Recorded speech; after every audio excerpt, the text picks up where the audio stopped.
Olá, meditadores, curiosos, interessados, galera da vida real, sejam todos muito bem-vindos ao nosso último encontro do ano. Essa vai ser a nossa última live, mas segunda-feira que vem nós estaremos aqui com novos assuntos relacionados ao dia a dia e como a meditação pode nos ajudar a nos conectar com os nossos desafios, nos ajudando. Então, olá, seja muito bem-vindo. Hoje nós vamos falar sobre desapegar. Você tem arrastado corrente? Está querendo deixar alguma coisa de 2019 em 2019? É claro que existem muitas lições a serem migradas de um ano para outro. Existem lições até mesmo dolorosas que nós, apesar de toda a dor, não queremos nos desfazer delas porque são ensinamentos valiosos. A meditação, ela nos explica que quando nós estamos calmos, nós paramos de projetar no que quer que aconteça, nossos medos e desejos. Tudo o que acontece ao nosso entorno está repleto das nossas próprias projeções. Nós olhamos para os acontecimentos, desejando que eles venham a ser algo ou temendo que eles se tornem alguma coisa. Então, do nosso desejo e dos nossos medos, nascem as nossas distorções, a forma com que nós olhamos as coisas. E a meditação nos explica que quando estamos calmos, em paz conosco, nós olhamos as coisas como elas são, sem o desejo de que elas venham a ser algo, ou sem o medo de que elas se tornem outra coisa. Vivemos seguindo o fluxo, aprendendo, mudando e crescendo. Essa é a ideia. Então, hoje nós vamos falar sobre a importância do desapego, de entender que além de um ritual de agenda, o ano novo também pode ser uma oportunidade de mudança. E nós podemos com isso revitalizar relacionamentos, oportunidades, enfim. A hora é essa, a hora é essa. Então, pessoal, existe alguma coisa que você gostaria de deixar para 2019? Alguma coisa que você não acha importante que ela alcance junto com você 2020? Você está lutando uma guerra que já terminou? Eu queria te falar de uma história muito interessante que aconteceu com um soldado japonês na Segunda Guerra Mundial. O nome dele era Hiro Onoda. Hiro Onoda, em 1944, recebeu do seu comandante, Yoshimi Taniguchi, uma missão. Ele iria lutar pelo Império Japonês nas Ilhas Filipinas, em uma das ilhas das Filipinas. Ele abordou essa ilha em 1944, ele e sua tropa. Em 1945, os aliados retomaram a ilha e a Segunda Guerra Mundial chegou ao fim. E então, os locais avisaram a Hiro Onoda, que se recusou a acreditar. Então, pessoal, não só na ilha de Lubang, uma das centenas de ilhas e arquipélagos que compõem as Filipinas, um avião passou jogando panfletos, avisando que a guerra havia terminado. Ainda assim, o segundo tenente do Império Japonês, o bravo soldado Onoda, não se deu por vencido, não se deu por convencido. Mais uma vez, um serviço de alto-falante daquela ilha anunciou o final da guerra. Então, convencido de que aquilo era uma manobra para que sua tropa se rendesse, o bravo segundo tenente Hiro Onoda, junto com sua tropa, embrenhou-se nas florestas daquela ilha filipina, com manobras de sobrevivência e táticas de guerrilha. Assim, Hiro Onoda permaneceu por mais 29 anos lutando uma guerra que já havia terminado. Hiro Onoda encontrou um japonês há muitos anos depois da guerra, chamado Norio Suzuki. Norio Suzuki estava fazendo turismo pela região e encontrou surpreso Hiro Onoda na floresta. Esse também não conseguiu convencer Hiro Onoda que a Segunda Guerra Mundial havia terminado, que o imperador Hirohito havia caído e o Império Japonês se rendido. Mas Norio, muito inteligente, tirou fotos com Hiro Onoda e levou para o governo japonês. O governo japonês, a essa altura, mobilizou o comandante daquela tropa, o Major Yoshimi Taniguchi. Yoshimi Taniguchi, na época, já era um livreiro, um senhor. Mas Taniguchi colocou seu uniforme, lembrando que ele ordenou ao seu comandado que ele apenas não se suicidasse, mas que também não se rendesse, porque ele seria resgatado. E quando ele se lembrou dessas palavras, ele compreendeu que Hiro Onoda estava aguardando ser resgatado pelo governo japonês. Mas, de alguma maneira, a tensão, o estresse de guerra não lhe permitiu aceitar o final dela. Então, Yoshimi Taniguchi foi para as Ilhas Lobang, nas Filipinas, e lá comunicou a Hiro Onoda que a guerra havia terminado e que ele devia depor as armas e entregar-se. Hiro Onoda estava sobrevivendo todos esses anos, roubando arroz e banana dos moradores locais. Também, por vezes, ele matou vacas para que não lhe faltasse carne. A essa altura, só existia ele, porque ele teve muitos tiroteios com a polícia local e a sua tropa, que antes eram de 3 pessoas, agora somente ele era o único sobrevivente. Então, avisado, graças à presença de espírito do jovem Nori Suzuki, o general, o comandante da tropa, Yoshimi Taniguchi, retornou às Ilhas Lobang e avisou a Hiro Onoda que a guerra havia terminado. Ele colocou seu uniforme impecável que havia guardado. Também o seu rifle, se eu não me engano, Sasaki, Sasaki 99, era alguma coisa assim o nome do seu rifle. Pegou a adaga que a sua mãe na época tinha lhe presenteado para que ele se protegesse em emergências de guerra e emergiu das florestas para assinar aquele tratado. Quase 30 anos depois, Hiro Onoda já havia, por conta de combates que, segundo ele, eram manobras de resistência em ambiente de guerra, já havia matado quase 30 pessoas. Então, na época, foi atribuído a uma condição especial e o presidente das Filipinas, na ocasião, que era, se eu não me engano, o presidente Ferdinand, ele concedeu perdão a Hiro Onoda. Hiro Onoda não retornou ao Japão, veio para o Brasil.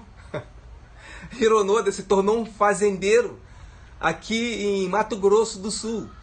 E muitos anos depois voltou à ilha de Lobang e fez uma doação de $10.000 para uma escola local. E depois passou a morar no Japão, mas continuou frequentemente vindo ao Brasil. Essa foi a história de Hiro Onoda. Hiro Onoda, ele tem muito a nos ensinar, porque muitos de nós vivemos guerras que não existem mais. E o desapego, a palavra desapegar, ela é muito parecida com a palavra aceitar. Você precisa parar de viver guerras que não existem mais. Hiro Onoda foi avisado por um serviço de alto-falante, por moradores locais, por aviões em operações de grande escala, jogando panfleto nas ilhas. Foi avisado por Noori Suzuki que a guerra havia acabado, mas ele não aceitou, porque ele estava apegado à missão dele. E a missão dele não existia mais. Muitas das vezes nós nos comportamos como um Hiro Onoda, você não acha? Às vezes as pessoas estão falando de pessoas ou de ações, de circunstâncias que já passaram. Talvez a sua segunda guerra também já tenha acabado. Está na hora de depor as armas e emergir da floresta como alguém que aceita uma mudança. Você entende? A meditação nos explica que nós só conseguimos modificar aquilo que primeiro nós aceitamos. É engraçado, eu estava, acredito que foi 2 anos atrás, eu fui ao Chile com a minha esposa e estava vendo uma propaganda lá. E a propaganda da empresa, daquele site de viagens, Decolar, lá se chamava Despegar. Despegar é decolar, né? Eu acho que desapegar também é decolar. É ir, é flutuar na direção de um lugar mais alto. Porque quando nós estamos apegados, normalmente nós estamos em sintonia com os aspectos mais inferiores das pessoas, das relações, das ideias e sentimentos. O segredo é leveza. O segredo está na leveza. Não à toa, Hiro Onoda permaneceu 29 anos na floresta, em manobras de guerra. Ele não aceitou o final da guerra. Nós estamos na última semana de 2019, pessoal. Então nós devemos ter algumas coisas que precisamos aceitar, para que o novo ano não seja apenas um ritual de calendário, para que o novo ano se transforme num ano novo. É isso que nós queremos. E faz parte dessa mudança. Desapegar. E passa pela tarefa de aceitar as mudanças, aquilo que nós desejamos nos desapegar. Vocês lembram da propaganda? Era muito interessante. Foi, na minha opinião, uma das campanhas mais bem-sucedidas do Brasil, de um site de vendas. O nome desse site OLX, um site de vendas chamado OLX. A campanha dele se chama Desapega. E o site OLX, vocês percebam a propaganda deles, eles não te incentivam a vender qualquer coisa. Ele diz desapega, ou seja, coisas que não têm valor para você. Aquela bicicleta que você não usa mais, aquele baú que já não cabe mais as coisas que você disse que, sabe? Aquela roupa de cama, aquele casaco. O site OLX, que é um site de venda, ele usa o termo desapego para explicar para você que você tem que passar adiante coisas que não são mais úteis. Eu acho que isso tem a ver com seguir em frente. Se desapegar tem a ver com seguir em frente. Então, pessoal, se você quer que 2020 seja um horizonte de mudança mais adiante e não apenas um ritual de passagem, você tem que desapegar. Porque desapegar tem a ver com seguir em frente. Quem de nós não quer seguir em frente? E aí você pode me dizer, Márcio, mas é tão difícil. Hoje, meu esposo, a minha namorada, o meu patrão, o meu colega de trabalho, você não conhece o meu sócio, Márcio, realmente. Eu não conheço essas pessoas, mas eu faço ideia de quem você seja e o que você esteja buscando, uma vez que a gente está aqui batendo um papo sobre mudança. Você não pode depender da mudança das pessoas para alcançar ou iniciar as transformações que você deseja para você. Simples assim. Isso tem a ver com a pessoa que você quer se transformar e não com a pessoa que essas pessoas à sua volta vêm sendo. Tem uma história muito interessante de 2 monges que atravessavam um rio. E esses 2 monges tinham voto de castidade. No entanto, quando chegou numa das margens, o mestre viu uma jovem em dificuldade por causa do seu peso. Ela certamente seria arrastada pela correnteza. Mas o seu senso de urgência mostrava claramente que ela ia tentar, porque alguma coisa impelia aquela travessia. Então, o monge, condoído com aquela situação, pegou a jovem no colo, atravessou o rio e colocou ela do outro lado. Aquela situação de roupas molhadas e de contato foi uma situação muito pouco típica para a conduta do monge e para, como eu poderia dizer a vocês, o que se espera, né, de um comportamento desse tipo de pessoa. Então, o aluno, olhando o mestre, Falou, mestre, mas nós temos um voto de castidade.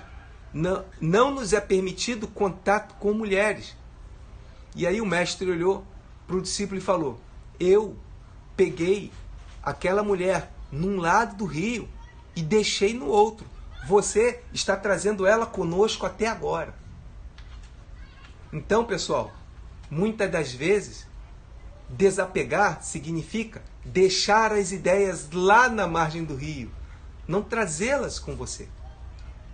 Esse monge, por exemplo, apesar de lhe ser vedado, não lhe ser permitido tocar em mulheres, ele abriu mão de alguma coisa que era correta para ele, para, no momento, fazer algo que era mais correto, era algo melhor, era superior.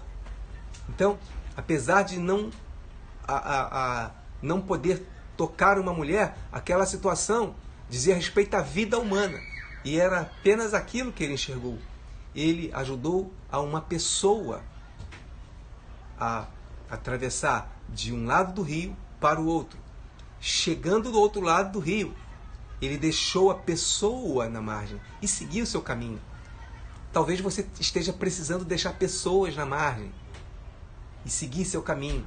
Porque enquanto você reclama das pessoas, enquanto você tem um discurso para aquilo que elas deveriam fazer, para aquilo que elas poderiam ter feito, você está trazendo essas pessoas contigo, ao invés de deixá-las na margem, como um monge sábio fez.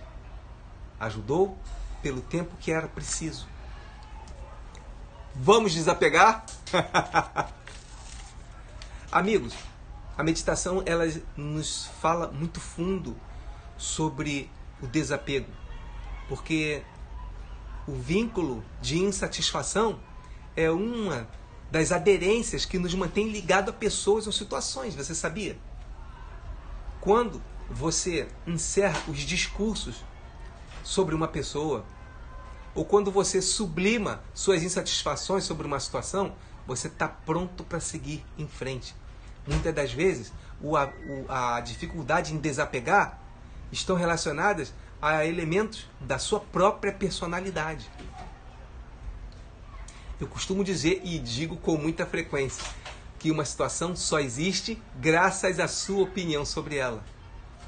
Porque é o mecanismo de insatisfação que você dedica para um problema que mantém nele a força, a resistência e a duração.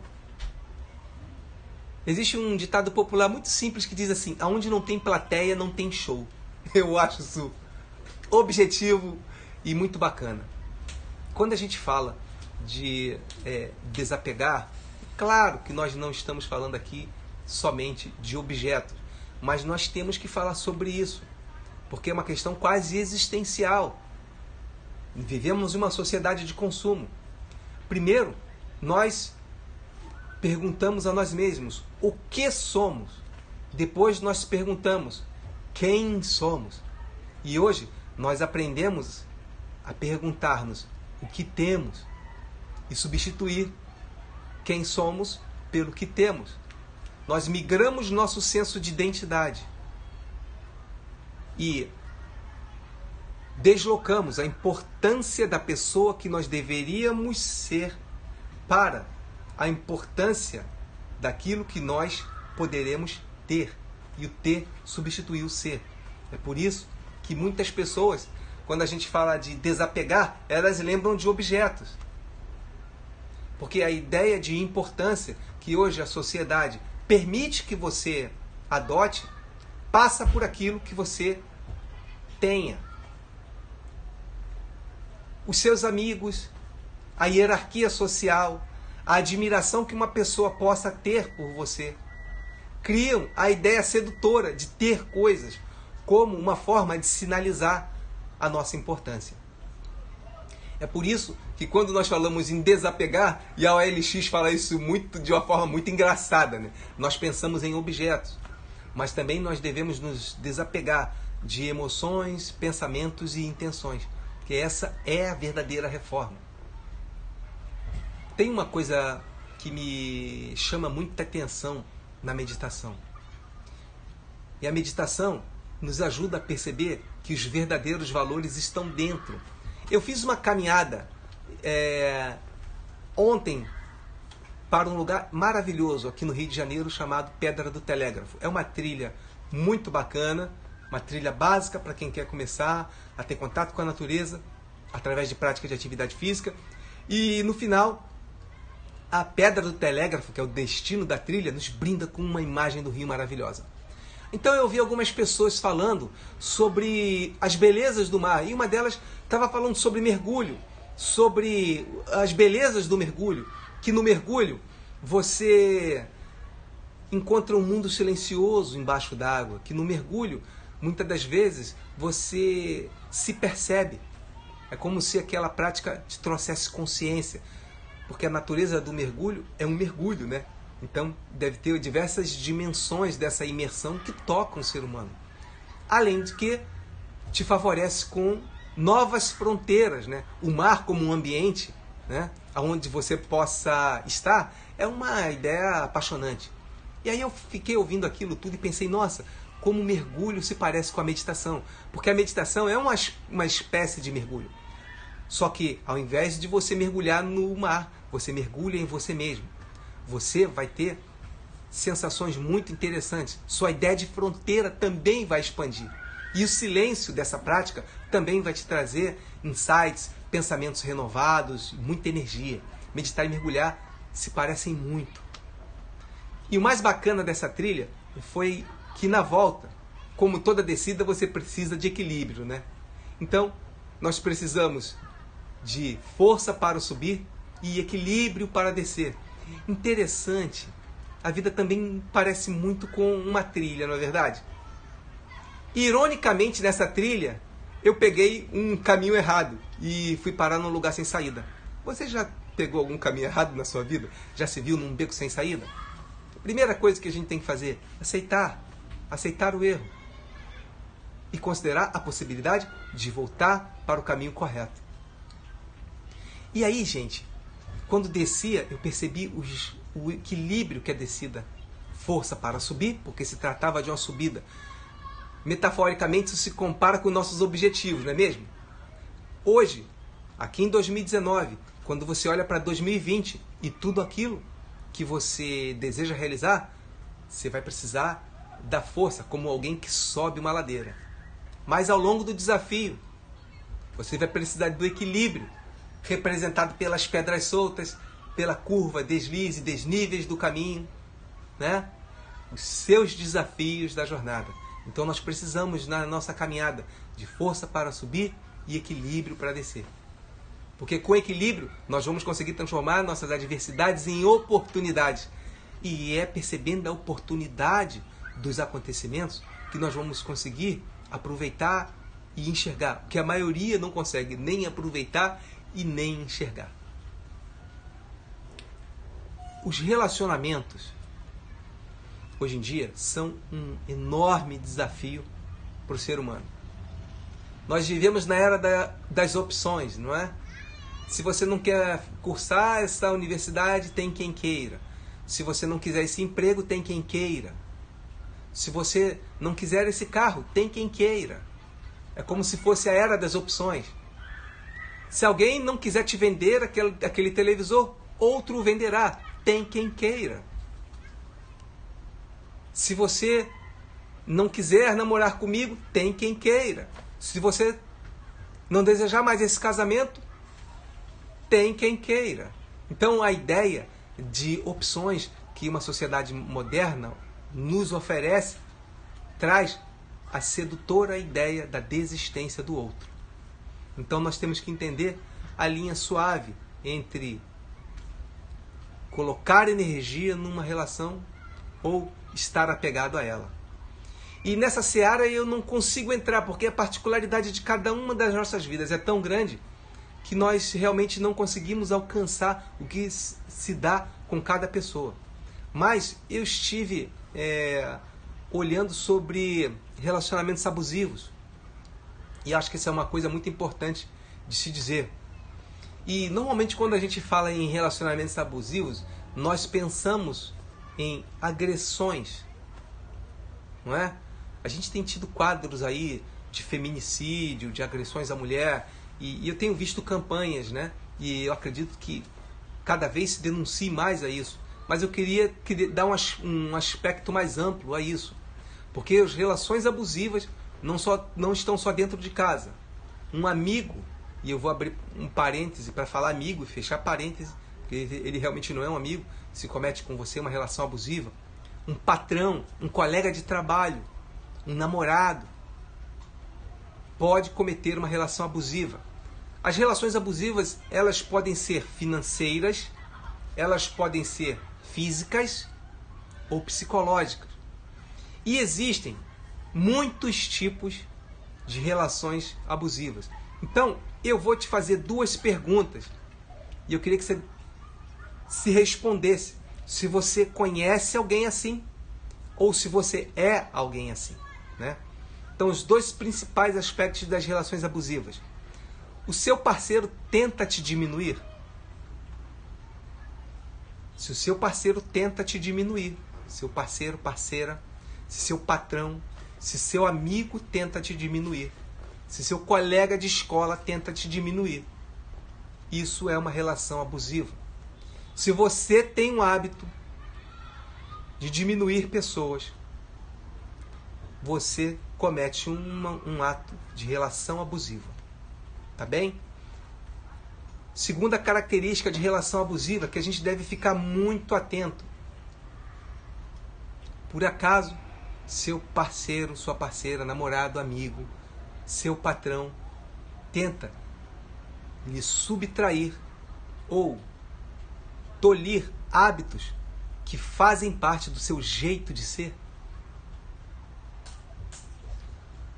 Isso fica muito claro, por exemplo, numa relação, quando as pessoas gostavam de fazer algo, tinham por hábito fazer algo, e depois o parceiro ou a parceira passam a se incomodar com aquilo e vão criando uma relação abusiva de ordem financeira, psicológica ou física.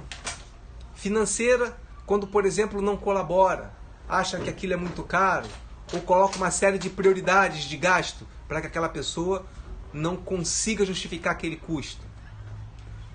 A física, que pode ser desde o impedimento, até mesmo um ato violento, e a psicológica, que remete ao primeiro item da minha pergunta, né?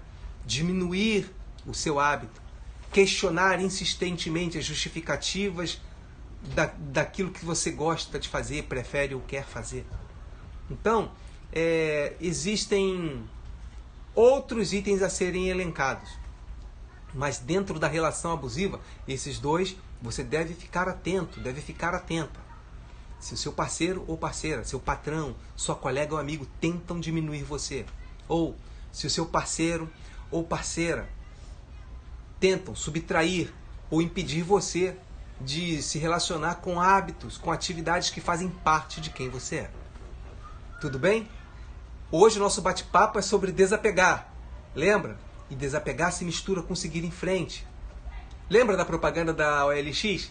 Se não é útil, vende. E aí agora você interpreta, de acordo com os seus próprios valores, o que eu quis dizer com isso, tá bom? É algo que você vai levar para você, para a tua vida. A sua vida, basicamente, em algum momento, poderá ser fotografada, baseada nas decisões daquilo que você deixou ao longo do caminho e das coisas que você trouxe com você mesmo. Tá bem? Então, sublimar ou apegar? Eu escolho desapegar.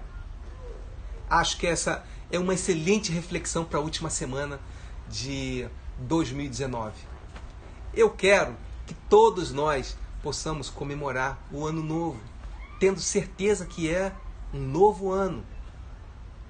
E eu quero ter essa alegria de poder olhar para os meus novos horizontes, para todas as oportunidades que o próximo ano venham me oferecer e perceber em mim mesmo alguma coisa de diferente, que de alguma forma me torne um concorrente mais ágil para aproveitar, porque a vida é fluxo. A vida é fluxo. E ela é oportunidade sempre. É a nossa visão dos acontecimentos que tem que se modificar. Quando você lê um livro pela segunda vez, aquilo que você aprendeu de novo não é uma nova lição, é só uma forma nova de ler o texto.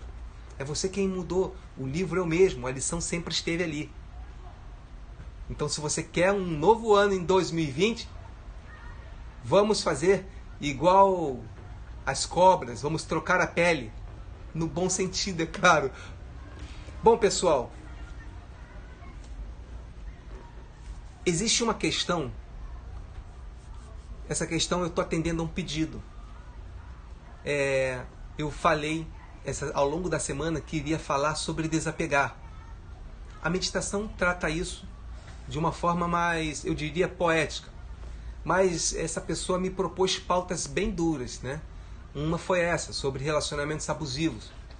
E eu acatei porque eu acho que faz parte do nosso progresso, a gente passar por essas pautas mais duras. E quando pensar em desapego, pensar em aceitar ou mudar, pensar em seguir em frente, também olhar para essas questões, porque pode estar acontecendo conosco. Ou nós podemos estar exercendo essas questões sobre alguém. Ou alguém ao nosso lado pode estar sofrendo esse tipo de coisa. Então nós devemos realmente jogar luz nisso, sensibilizar a questão. Eu acho que relacionamentos abusivos foi uma pauta bacana e eu estou contente de ter aceitado falar sobre isso. E um outro assunto que eu queria conversar com vocês sobre seguir em frente. Porque eu acabei de dizer que em algum momento da vida você vai conseguir fotografar tudo o que te aconteceu. E vai perceber que esse cenário, ele está relacionado com as coisas que você resolveu deixar para trás e com as coisas que você resolveu trazer consigo. E aproveitando o embalo de relacionamentos abusivos, eu queria te falar sobre pessoas tóxicas. Boa parte dos acontecimentos da nossa vida, de maneira dinâmica, nos entrelaçam com as pessoas à nossa volta. E o tipo de pessoa com que você se permite rodear também vai definir o que te acontece. Então, a gente tem que olhar realmente para as pessoas à nossa volta e contabilizar perda e ganho. Isso não significa que nós somos os guardiões da virtude, procurando a companhia de pessoas perfeitas, porque a própria palavra perfeição é uma espécie de definição infantil. Perfeição como algo que deva ser humano e divino ao mesmo tempo? Melhor seguir em frente. Meus amigos, quando a gente fala de pessoas tóxicas, o que seria uma pessoa tóxica? Eu queria saber o que é uma pessoa tóxica. Eu gostaria de saber se você é uma pessoa tóxica ou se em maior ou menor escala eu estou sendo uma pessoa tóxica. Então eu não gostaria de conversar sobre isso apenas como se refere à terceira pessoa, ou seja, alguém que não está aqui entre nós. Esse é um tipo de assunto que merece a nossa reflexão e a nossa autocrítica. Então, eu queria começar numerando alguns tipos de pessoas tóxicas para você. Uma delas é a pessoa arrogante. Então, o que seria a pessoa arrogante? A pessoa arrogante, ela parte de uma premissa de superioridade naquilo que tem, naquilo que pensa, naquilo que sente. Então, essa pessoa, de certa forma, debruça uma autoridade como prerrogativa de relação. As pessoas normalmente arrogantes possuem toxicidade, porque essas pessoas, elas não podem admitir a própria humanidade, porque admitindo serem humanas e, portanto, errar, elas se tornariam pessoas como nós, pessoas humanas, imperfeitas, sujeitas a falhas. Então, a pessoa arrogante, a arrogância é uma toxicidade da personalidade. Se você conhece uma pessoa arrogante, essa pessoa é tóxica. Se você é arrogante, isso lhe torna uma pessoa tóxica para alguém. A principal contribuição negativa da pessoa arrogante é nos emprestar ideais inatingíveis. Porque, na verdade, o que ela deseja é, de maneira subjetiva, lhe infundir o senso de inferioridade. Porque ela deseja contrastar aquilo que ela é e aquilo que você é, segundo a visão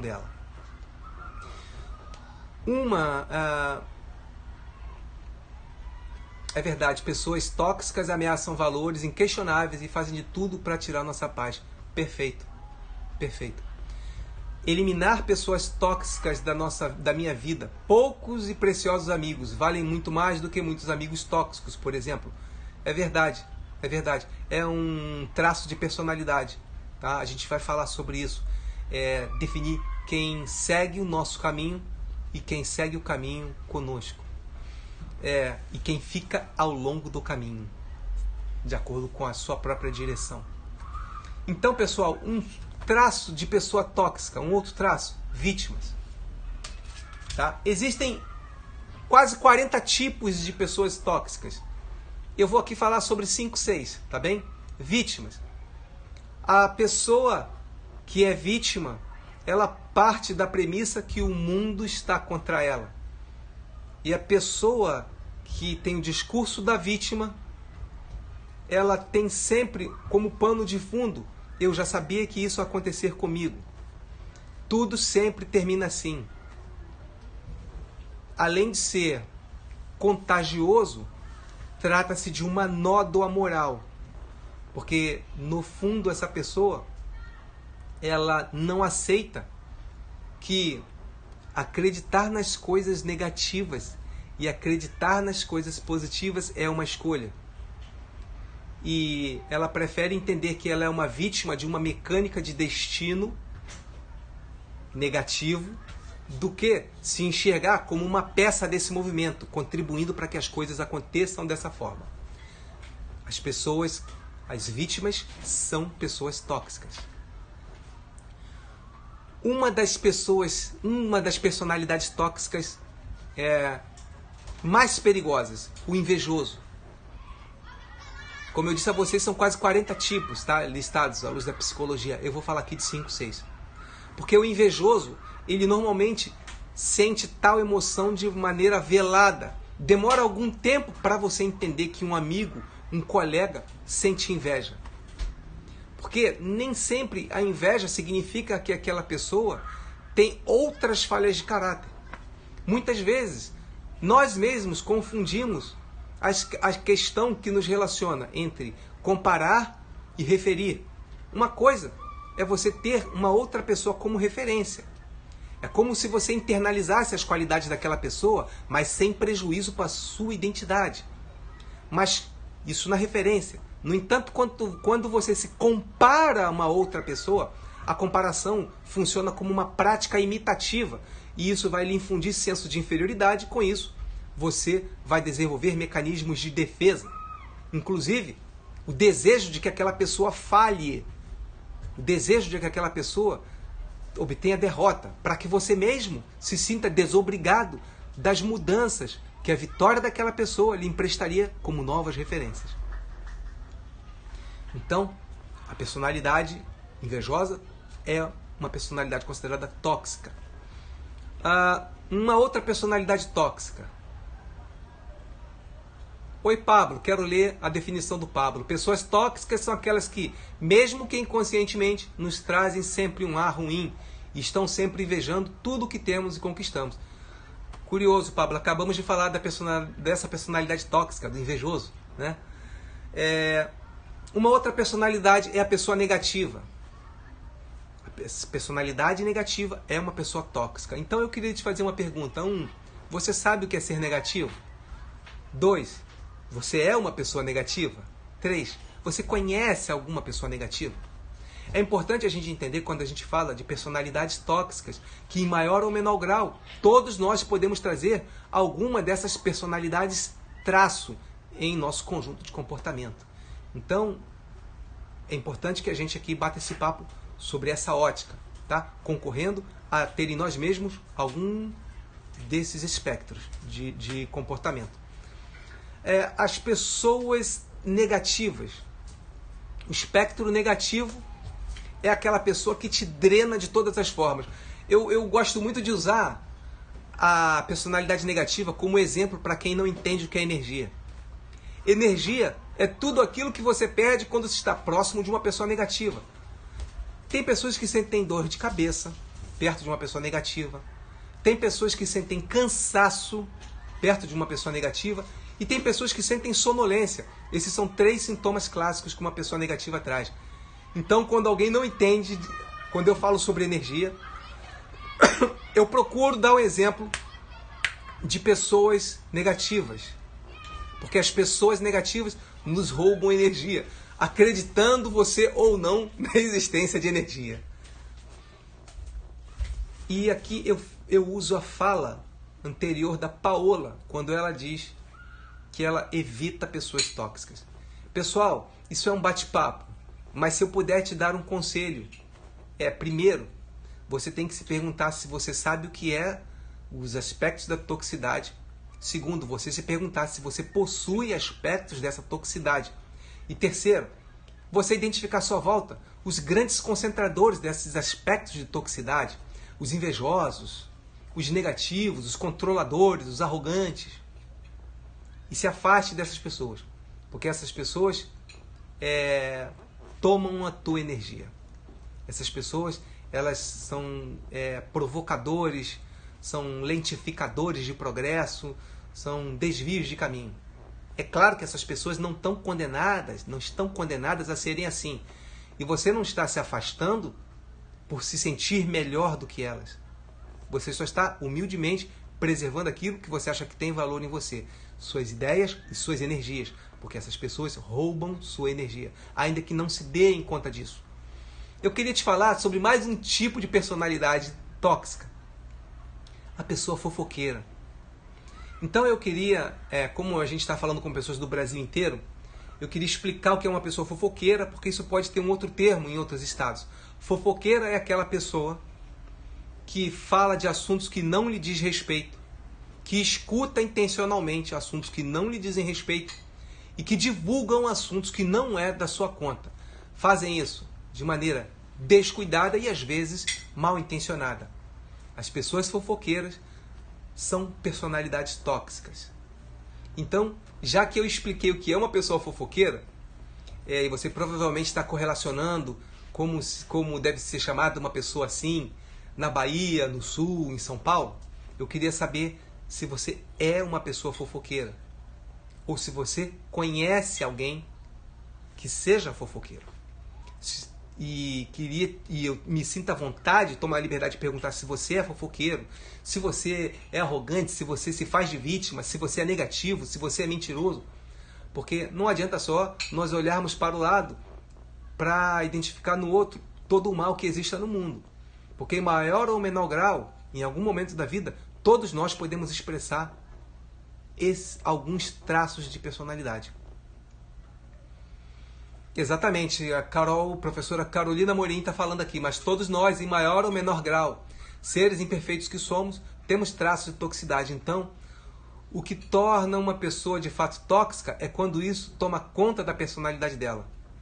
Sim, nós vivemos pelo que pensamos, agimos e sentimos.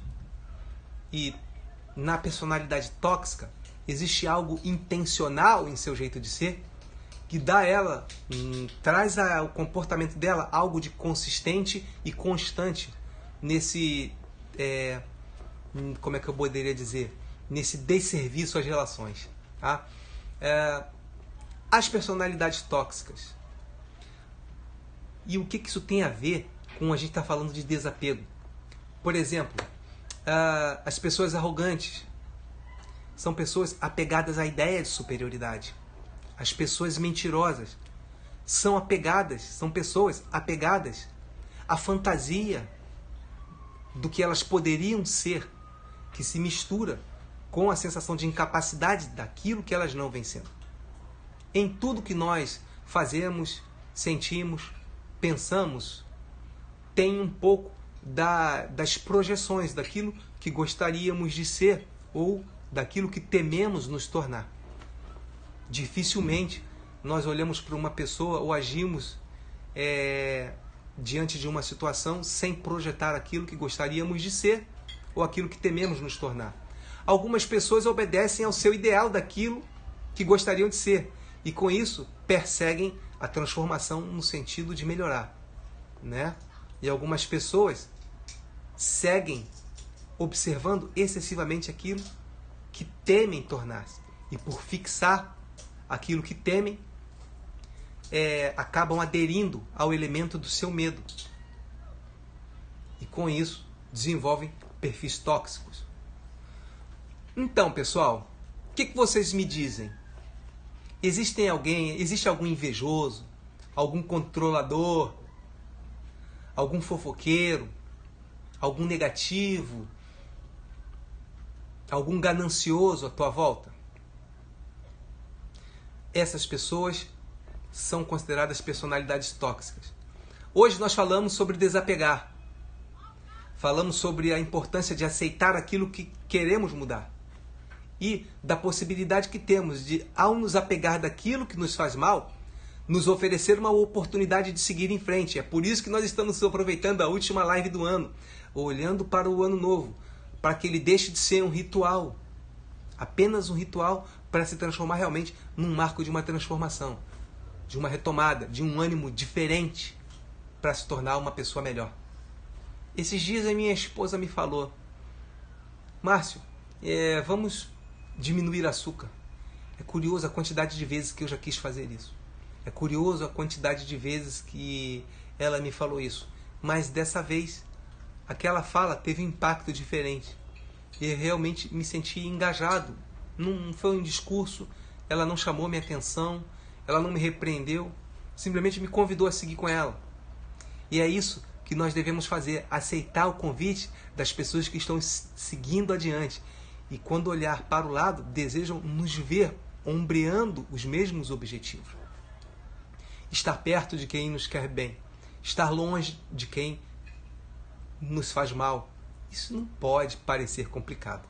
E eu não quero tornar aqui a tua tarefa simples, porque muitas das vezes você está envolvido numa relação profissional complexa com sociedade, ou uma relação patronal de um emprego muito importante, ou dentro de uma relação afetiva que você precisa de algum cuidado para se distanciar, mas você precisa transformar as comemorações do ano novo em uma passagem para o novo ano.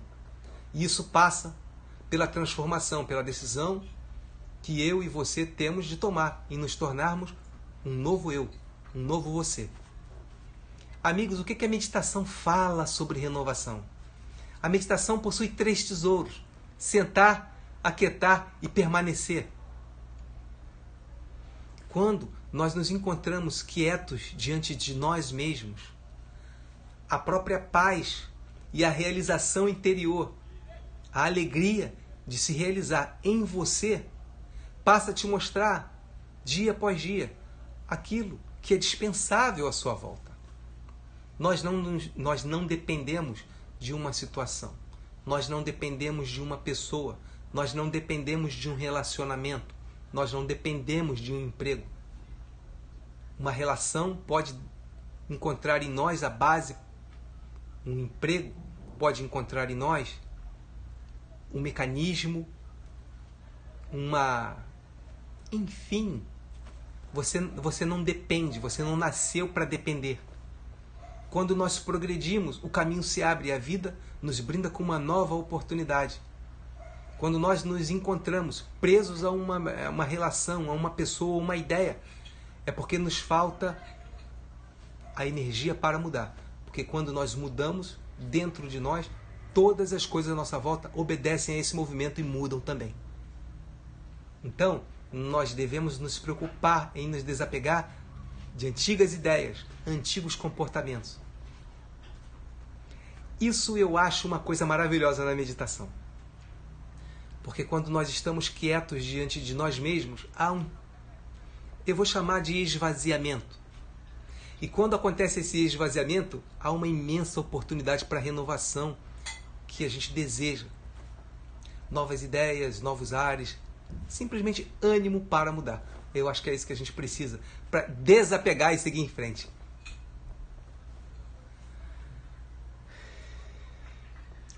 Pessoal, qualquer dúvida, manda um direct para mim que eu respondo a sua pergunta. Se você não se viu respondido nessa live, não se preocupa. Eu queria terminar esse nosso bate-papo lembrando a história do soldado japonês que lutou durante 29 anos uma guerra que só durou 1 ano. Primeiro, ele não aceitou o final da guerra. Segundo, ele se apegou às condições daquela luta. Então, você deve aceitar que algumas guerras simplesmente não existem mais. E algumas lutas podem ser substituídas por outras manobras. Vamos seguir em frente? Vamos desapegar?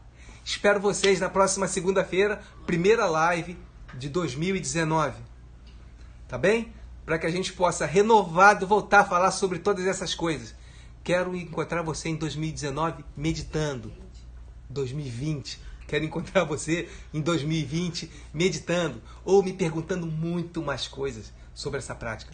Se você quer seguir em frente, a meditação é uma ótima prática para te ajudar nas mudanças que você deseja. Feliz 2020, feliz ano novo, feliz novo você.